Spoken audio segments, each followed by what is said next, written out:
On va avoir Nicolas Pereira qui va venir avec nous pour parler du championnat du monde junior qui se tient actuellement à Edmonton. Salut Nicolas. Salut les gars, oui, ben en fait, je tenais à vous parler de quelques faits intéressants en fait que j'ai notés par rapport au championnat du monde de cette année. Donc, je vais peut-être commencer avec une équipe qu'on parle un peu moins depuis le début du tournoi, donc la Slovaquie. On le sait peu, mais la Slovaquie est une équipe très jeune donc dans cette édition. Malgré tout, on a quand même été chercher quelques points. Justement, on a vaincu la Suisse, on a une défaite en prolongation contre l'Allemagne. Mais la Slovaquie compte sur 3 joueurs de 16 ans dans sa formation. Donc, on peut Oh. considérer que c'est bien normal en tant que tel, mais quand on regarde, on remonte dans le championnat du monde junior, c'est la première fois depuis 1996 qu'une équipe a 3 joueurs de 16 ans dans sa formation. La dernière fois, c'était l'Ukraine. Et l'Ukraine était habituée d'avoir des joueurs plus jeunes, mais on avait 4 joueurs de l'Ukraine en 1996 qui avaient 16 ans. Donc, évidemment, ça a changé depuis le temps et on en voit de moins en moins. C'est quelque chose qui est moins fréquent. Mais tout de même, c'est un fait à noter. Donc, c'est une équipe très jeune, mais qui s'en sort quand même bien depuis le début du tournoi. Par contre, évidemment, on se doute que ça va être entre la 3e et la 4e place qu'on va terminer dans le groupe, justement, avec le Canada et la Finlande.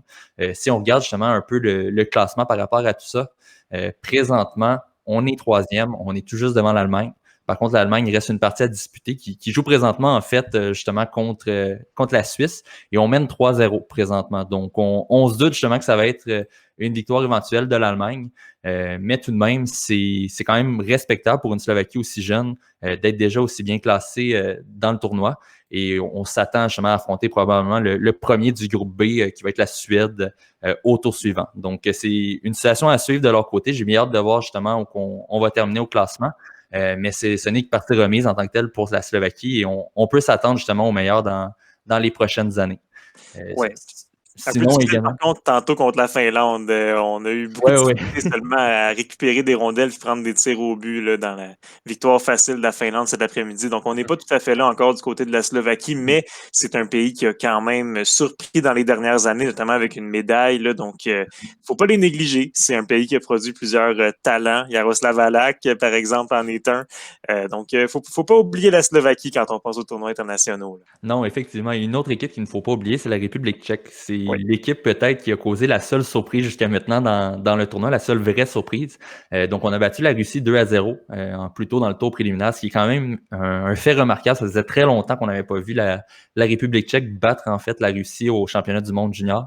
Ce qui est encore plus remarquable en fait de cette équipe-là, c'est qu'on pourrait encore terminer 3e du groupe en prenant en considération qu'on a la Suède et les États-Unis dans ce groupe-là. Donc, c'est quand même pas rien. Évidemment, il y a plusieurs choses qui doivent se passer pour que ce scénario-là se réalise. Donc, premièrement, en fait, la République tchèque doit gagner son dernier match contre l'Autriche, ce qui est quand même Ouais. plutôt probable au vu des derniers résultats.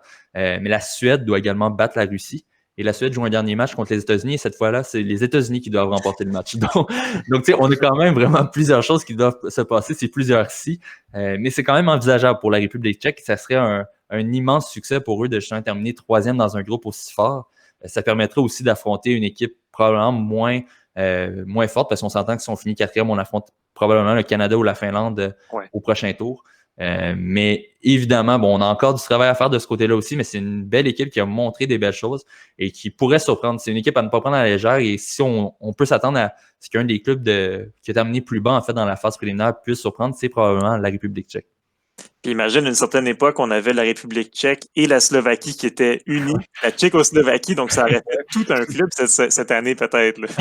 Oui, effectivement. Mais tout de même, on aurait vu quelques joueurs peut-être qui n'auraient pas fait l'alignement et que ça aurait fait moins de surprises, mais tout de même, ça aurait été intéressant de voir cela également. Il y a certains Sinon, joueurs individuels aussi qui ont attiré ton attention, Nicolas. oui, effectivement, en fait. Bon, Trevor Zegras des États-Unis, qui continue de bien faire cette année. On sait que l'an passé, avait obtenu 9 points, 9 mentions d'aide. Souhaitait compter un premier but cette année, mais ça va bien jusqu'à maintenant. Il y en a déjà Ouais. 5. Donc, on a 5 buts, 5 passes du côté de Zegras. On est rendu à 19 points en 2 championnats du monde junior. Wow. C'est quand même pas rien parce qu'il faut prendre en Excellent. compte que dans les joueurs américains, dans l'histoire, en fait, Jeremy Roenick est celui qui a marqué le plus de points pour un joueur américain au championnat du monde junior. Il en a fait 25 en 2 éditions. Donc, je dirais Zegras a quand même de fortes chances de Oui. possiblement dépasser ce total-là. Il manque 6 points pour égaliser à tout le moins. Et évidemment, tout dépendra du parcours américain. On sait que l'an passé, ça a moins bien fini. Mais évidemment, Zegras connaît du succès. C'est incroyable. On parlait beaucoup de Cole Caulfield puisque c'est un espoir du Canadien au début du tournoi. Mais je dirais que c'est Zegras vraiment qui a pris l'attaque en main là, du côté des États-Unis. Et sinon, peut-être un autre joueur évidemment à suivre. Dans une équipe qui est moins dominante, l'Allemagne, en fait, Tim Stützle. Bon, évidemment, c'est un des premiers choix au repêchage, donc troisième au total par les sénateurs. A signé un contrat durant le tournoi qui lui assure en tant que tel de jouer pour les sénateurs, sinon il peut retourner en Europe, donc pas nécessairement de passage par la Ligue américaine pour lui. C'est sûr, bon, il ne produit pas nécessairement beaucoup de points parce qu'évidemment, l'Allemagne a connu des premiers matchs difficiles, a été affecté par la COVID, donc c'est le pays en fait qui a été le plus touché durant le championnat du monde junior. Mais tout de même, je dirais, il se démarque justement dans son équipe, marque pratiquement tous les buts de son équipe, en fait, obtient pratiquement un point. Donc, si on regarde même du côté du match contre le Canada, même quand on avait un score très élevé, déjà très différent, Stützle n'arrêtait pas, en fait. On le voyait continuer d'être frustré au banc, continuer de se donner à 100%. Et je dirais, pour un partisan des Sénateurs, c'est quand même quelque chose de très encourageant de voir ça. On voit que le jeune veut gagner. Et n'abandonne pas malgré des écarts parfois qui peuvent être énormes dans le cas de l'Allemagne là, présentement. Et en ce moment, l'Allemagne mène 3-0 face à la Suisse et Stützle a justement 3 points. Donc un point sur chaque Allemagne, exactement comme tu le disais toi-même.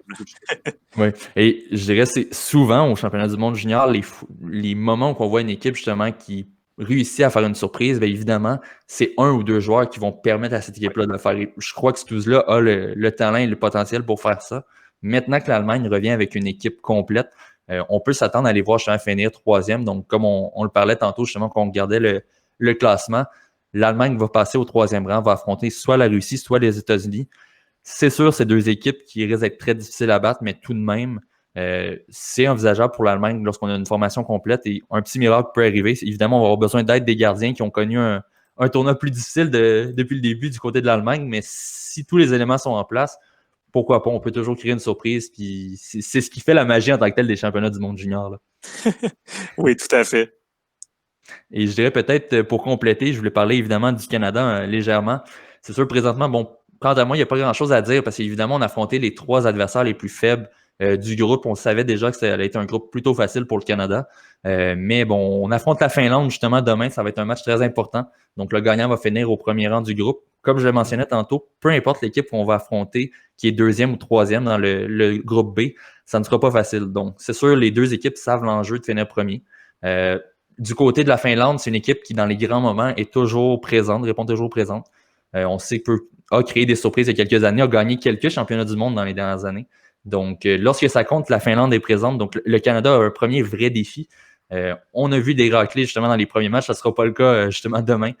Mais le Canada va vraiment devoir arriver prêt parce que ce match-là peut dicter l'avenir du tournoi pour l'équipe parce qu'en finissant premier du groupe sans aucune défaite, ça permet d'affronter des adversaires moins forts jusqu'à la finale.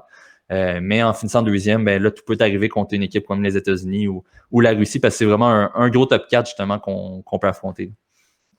Oui, parce que le groupe B est très fort. Donc, si tu ne termines pas premier du groupe A, ça garantit que tu affrontes pas mal une des trois grosses équipes du groupe B. Donc, même si la Suède est peut-être un peu moins forte qu'elle l'aurait voulu cette année, c'est quand même une équipe qu'il ne faut pas négliger. Donc, le Canada va vraiment devoir faire attention face à la Finlande pour éviter de se retrouver contre une équipe très forte là, du groupe B prochainement. Oui, effectivement. Puis même la semaine dernière, dans le super quiz que nous concocte à chaque semaine, Philippe Saint-Denis avait parlé justement du fait que la Suède était sur une grande lancée par rapport aux victoires en groupe préliminaire. Là, présentement, je parle comme s'ils finissaient premier, mais ils ont seulement joué 2 matchs. Et leurs 2 derniers matchs, c'est contre les États-Unis et la Russie. Donc, ça peut encore beaucoup bouger. Puis même la Suède peut finir à la limite au 3e rang du groupe. Donc, il y a vraiment encore beaucoup d'enjeux au match qui s'en viennent. Puis ça va être très intéressant à suivre. Évidemment, la Suède joue son prochain match plus tard ce soir. Ouais, et si je ne me trompe pas, actuellement, la Suède est premier du groupe et il y a un match en main sur la Russie. Donc, la Russie qui a joué 3 matchs et du côté de la Suède, on est toujours à 2 matchs et on trône au sommet du groupe B. Exactement. Donc, j'ai bien hâte de voir, mais on pourrait avoir à la limite une égalité entre 3, peut-être 4 équipes. Donc, ça reste très intéressant à suivre. Puis la fin du tour préliminaire va être vraiment intéressante pour la suite des choses. Tout à fait. Ben, on a bien hâte de voir ça. Merci beaucoup, Nicolas. Puis on a hâte de suivre aussi le parcours d'équipe Canada Junior.